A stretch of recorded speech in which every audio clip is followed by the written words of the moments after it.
राधे राधे। आज मैं श्रीमद् भगवद गीता यथारूप के 3 अध्याय से 19वां श्लोक हम सब के कल्याण की प्रार्थना के साथ पढ़ूंगी। ओम श्री परमात्मने नमः। श्रीमद् भगवद गीता अथ तृतीयोऽध्यायः। अगर मुझसे पढ़ने में या समझने में कुछ भी गलती हो जाए तो मैं केवल भगवान की ही मंदबुद्धि बालिका हूँ, ऐसा जानकर प्रभु मुझे बहुत क्षमा करें।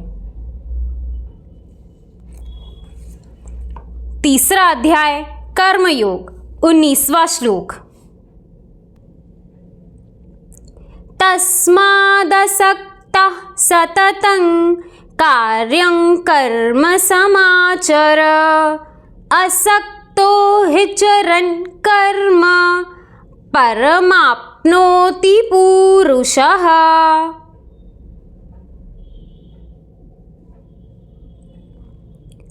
अतः कर्मफल में आसक्त हुए बिना मनुष्य को अपना कर्तव्य समझकर निरंतर कर्म करते रहना चाहिए, क्योंकि अनासक्त होकर कर्म करने से उसे परम ब्रह्म की प्राप्ति होती है। तात्पर्य: भक्तों के लिए श्री भगवान परम हैं और निर्विशेषवादियों के लिए मुक्ति परम है। अतः जो व्यक्ति समुचित पथ प्रदर्शन पाकर और कर्म फल से अनासक्त होकर श्री कृष्ण के लिए या कृष्ण भावनामृत में कार्य करता है, वह निश्चित रूप से जीवन लक्ष्य की ओर प्रगति करता है।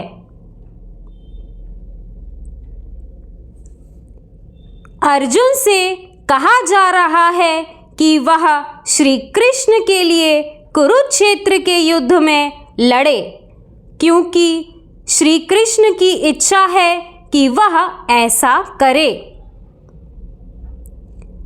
उत्तम व्यक्ति होना या अहिंसक होना व्यक्तिगत आसक्ति है, किंतु फल की आसक्ति से रहित होकर कार्य करना परमात्मा के लिए कार्य करना है। यह उच्चतम कोटि का पूर्ण कर्म है, जिसकी संस्तुति भगवान श्री कृष्ण ने की है।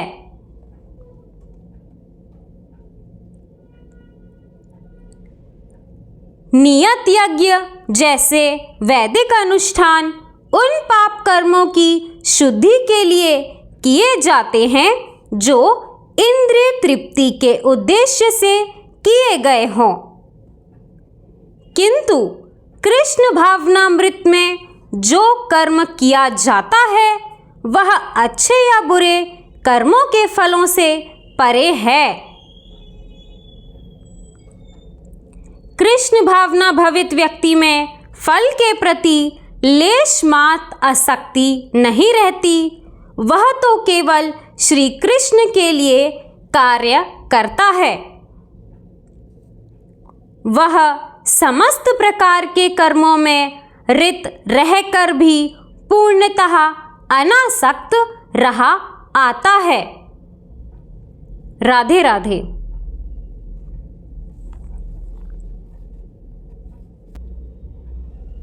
दोस्तों, इस बहुत ही सुंदर से श्लोक में भगवान ने कर्म फल में आसक्त हुए बिना अपना कर्तव्य समझकर कर्म करने की बात कही है। इस प्रकार कर्म करता हुआ व्यक्ति कर्मों के बंधनों में नहीं फंसता और परम ब्रह्म परमात्मा की प्राप्ति कर पाता है, यानी सुलभता से भगवत धाम जा सकता है।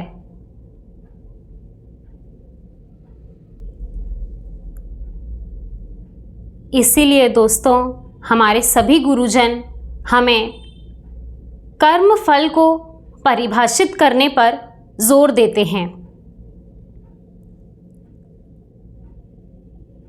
वो हमसे पूछते हैं कि आप कर्म फल का मतलब क्या समझते हो? पैसा, पद, प्रतिष्ठा, भौतिक उन्नति, ताकत, किस चीज को आप कर्म फल की तरह देखते हो?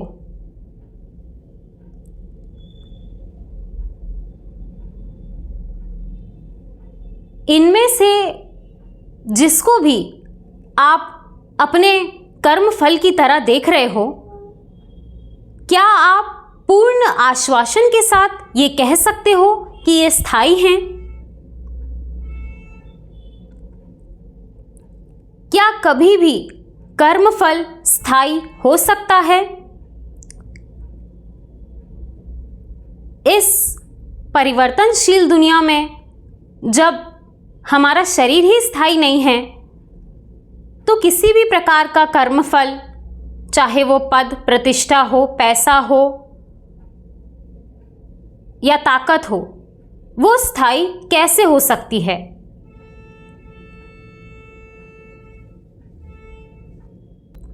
और इसीलिए हमारे गुरुजन हमें यही सिखाते हैं कि जिन भी भौतिक चीज़ों के पीछे आप भाग रहे हो, पैसा, पद, प्रतिष्ठा, सम्मान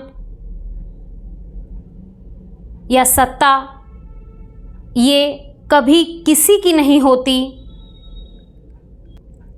आज केवल संयोग मात्र से ये आपके पास हैं।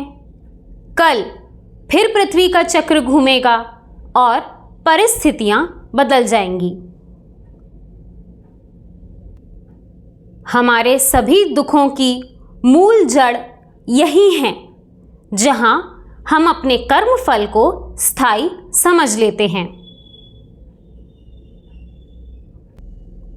और हमारे गुरुजन यही कहते हैं कि कर्म फल में आसक्त हो जाना और केवल कर्म फल के चिंतन में ही डूबे रहने पर व्यक्ति असफल बना रहता है।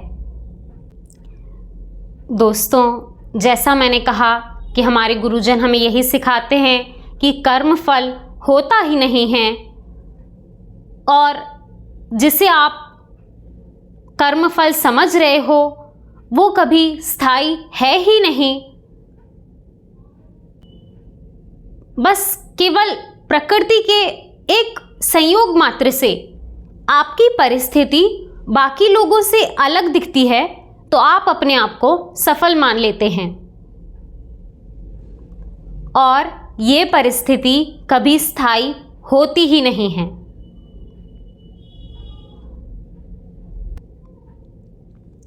इस श्लोक में भगवान ने कर्म फल की बात कही है। इससे संबंधित मैं आपको एक बहुत सुंदर बात सुनाती हूँ।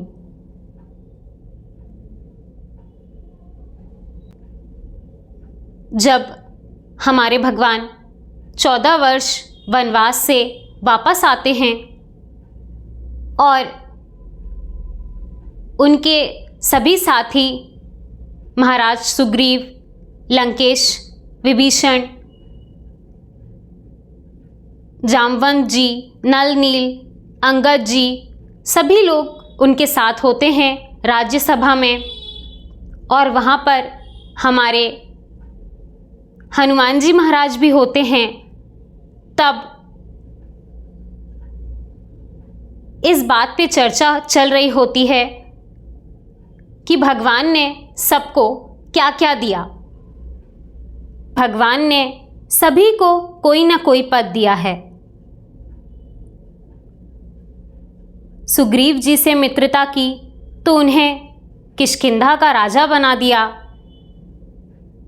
विभीषण जी तो केवल शरणागति के लिए आए थे, उन्हें लंकेश बना दिया। अंगद जी को युवराज बना दिया। इस तरह सभी को कोई ना कोई पद यानी पदवी, प्रतिष्ठा, उपाधि या राज्य दिया गया। इस बात पे चर्चा चल ही रही होती है कि तभी किसी की दृष्टि हनुमान जी महाराज पर जाती है।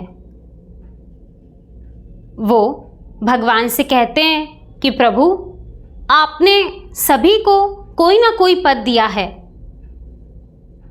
कोई शरणागत बन के आया तो आपने उसे लंकापति बना दिया,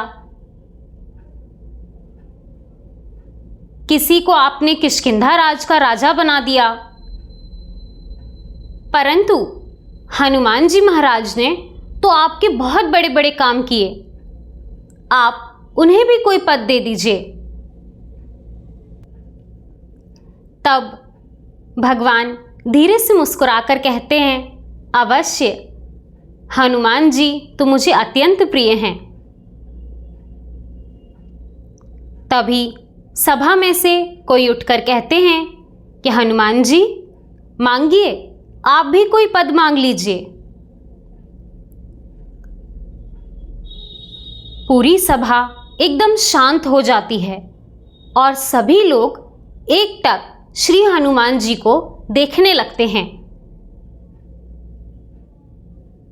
सभी लोग कहीं ना कहीं मन में विचार कर रहे होते हैं कि श्री हनुमान जी तो निस्वार्थ प्रेम करते हैं प्रभु से,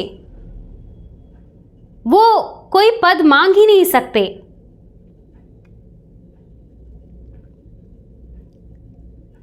सभी लोग यही सोच रहे थे कि श्री हनुमान जी मना कर देंगे कि मुझे कोई पद नहीं चाहिए। तभी हनुमान जी महाराज खड़े होते हैं, भगवान को नमन करते हैं और कहते हैं कि हे प्रभु, आपने सभी को केवल एक एक पद दिया। विभीषण जी को लंकापति राजा बनाया, केवल एक पद।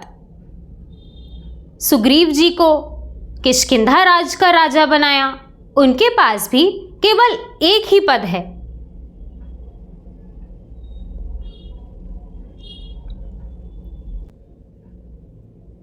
परंतु आपने मुझसे कहा था, तै मम प्रिय लक्ष्मण ते दूना,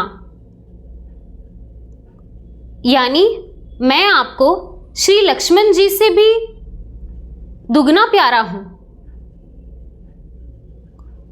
तो कम से कम मुझे 2 पद तो दीजिए।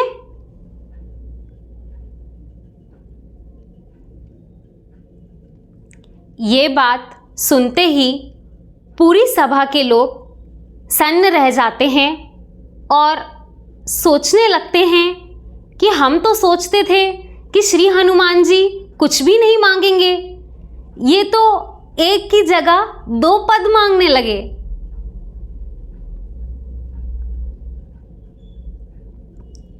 इस पर भगवान फिर धीरे से मुस्कुराकर कहते हैं कि मांगो, कौन से 2 पद चाहिए आपको। हनुमान जी महाराज तुरंत भगवान के चरणों की तरफ बढ़ते हैं और उनके दोनों पांव पकड़ के कहते हैं, मुझे ये 2 पद चाहिए। संस्कृत में पद यानी पैर होता है। दोस्तों, किसी राज्य का राजा बन जाना, वो तो कोई भी बन सकता है, उसमें क्या बड़ी बात है। परंतु श्री हनुमान जी महाराज ने जो 2 पद मांग लिए, उनके सामने तो सहस्त्रों स्वर्ग के राजा का पद भी कुछ नहीं है। ब्रह्मा आदि देवताओं के पास भी जो पद नहीं है, वो हनुमान जी महाराज ने सुलभता से मांग लिए।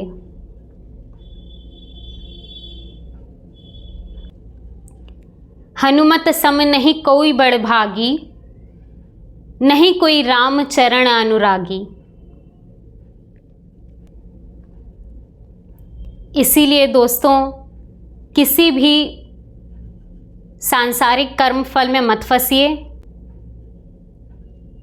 और मांगना ही है तो भगवान से उन्हीं 2 चरणों की प्रीति मांग लीजिए जो हनुमान जी महाराज के पास हैं।